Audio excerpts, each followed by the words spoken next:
최수근 상병 사망사건 외압을 행한 그분이 다름 아닌 윤석열 대통령이라는 걸 추론할 수 있는 문건이 어제 나왔습니다.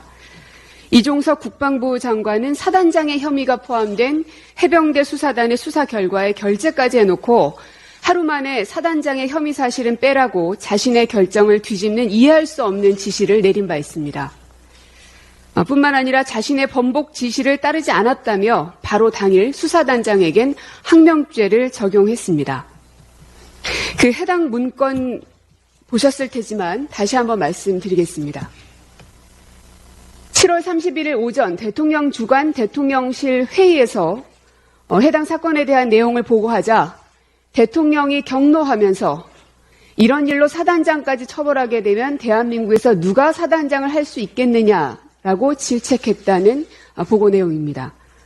그리고 밑에 보시면 대통령실 질책으로 국방부에서는 어떻게든 사단장을 빼야 하는 게 포커스인데 라는 부분도 적혀 있습니다.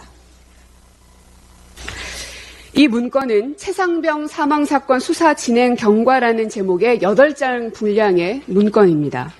사건의 수사 과정을 시간 순서대로 정리한 것이며 해병대 수사단장이었던 박정훈 대령이 외압 의혹을 폭로한 뒤 이 사건 수사에 대한 자신의 입장을 설명하기 위해 만들었고 언론에도 배포된 바가 있습니다.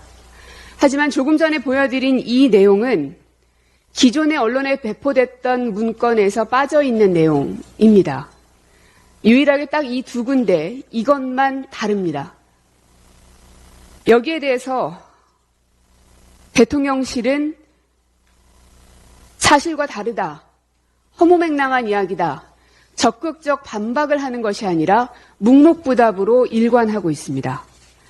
기존 대통령실에서 언론에 대응했었던 행태와 그리고 그 태도들을 봤을 때, 미루어 봤을 때는 사건을 은폐하려 하는 것인가 혹은 시간을 벌기 위한 것인가 지금 이 시각에도 어떤 문건을 또다시 작성하고 있는 것인가라는 의심이 들 정도입니다. 그런 의심을 받고 싶지 않다면 지금 즉각 대통령이 입장을 밝혀야 할 겁니다. 개별 사건에 대해서 대통령의 수사 개입은 사법적으로 어떤 판단을 받을 수 있는 것인진 법률가인 대통령 스스로가 누구보다 가장 잘 알고 있을 겁니다. 더 이상 대변인의 기둥 뒤에 숨지 말고 단 1분이라도 좋으니 대통령이 직접 국민 앞에 나서서 해명하십시오.